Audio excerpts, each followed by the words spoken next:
maintenant Bruno Daraki.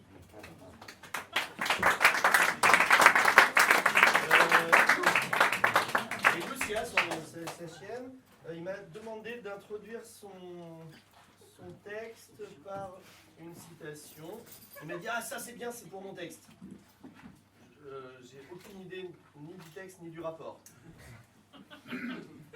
Commenter cette pensée de Benoît XVI.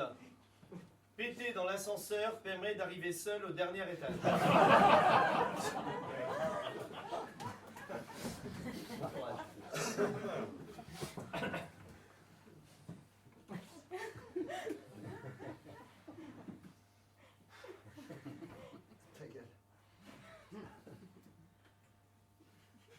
Au début de toute chose était le commencement. La terre s'appelait le paradis. Et dans ce paradis vivait un couple que nous connaissons sous les noms d'Adam et Ève. Du genre Roméo et Juliette, Tristan et Iseut, Barbès Rochechouart. Tout allait bien au paradis, mais il y avait un hic. L'homme et la femme étaient nus. Mais alors, plus nu, tu meurs. Bien. Pas un vêtement, rien. Pas même un bonnet à pompons durant les sports d'hiver, même pas une bouée en forme de canard pour batifoler sur les plages. Nu. Et ils ne le savaient pas. Ils ne le savaient pas parce qu'ils étaient purs. Plus pur tu meurs.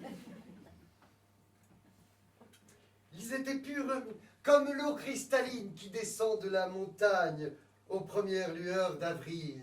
Et patati et patata. « Albrol-moi le moc et le zobi !» leur criaient les astres.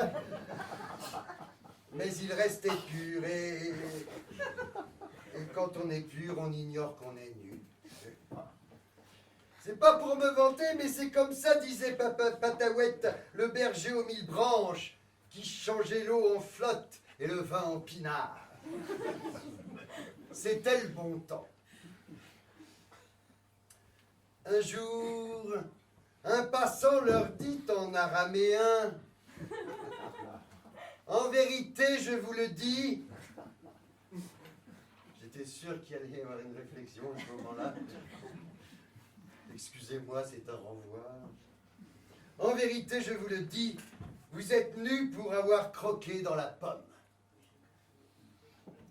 Alors là, Adam et Ève pensèrent, « Ce mec est barjot, ne faisons pas gaffe. » Mais ils s'aperçurent vite que le barjot avait raison. Alors, ils endossèrent le premier vêtement trouvé chez Emmaüs, qui vous habille de la chatte à l'anus.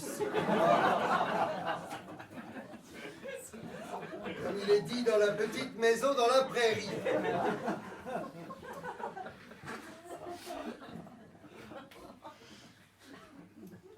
Je m'excuse auprès des croyants, mais lorsque nous allons aux toilettes publiques, il y a 2 enseignes au-dessus des portes.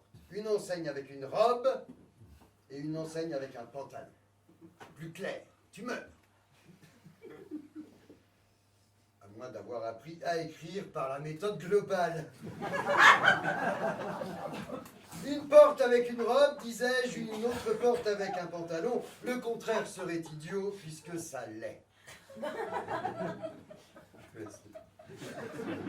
Mais la Bible n'a pas été écrite par Victor Hugo. Dieu, car c'est Dieu, nom de Dieu.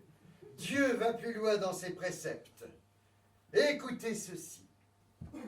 Si la femme est vêtue correctement, selon la volonté de Dieu, elle évitera aux hommes de la regarder avec convoitise et de commettre avec elle en pensée.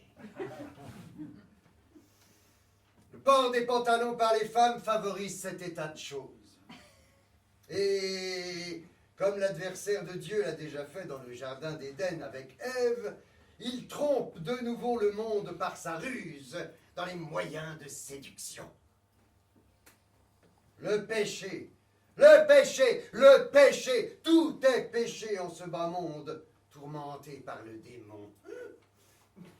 Concevoir un enfant est un péché s'il est conçu avec du plaisir. Faire un bon repas est un péché. Boire un petit verre de trop est un péché. Reluquer une femme dans la rue est un péché. Le problème avec le péché, c'est que ça donne au con l'impression d'exister. Et ça mène à l'interdiction. Et quoi de plus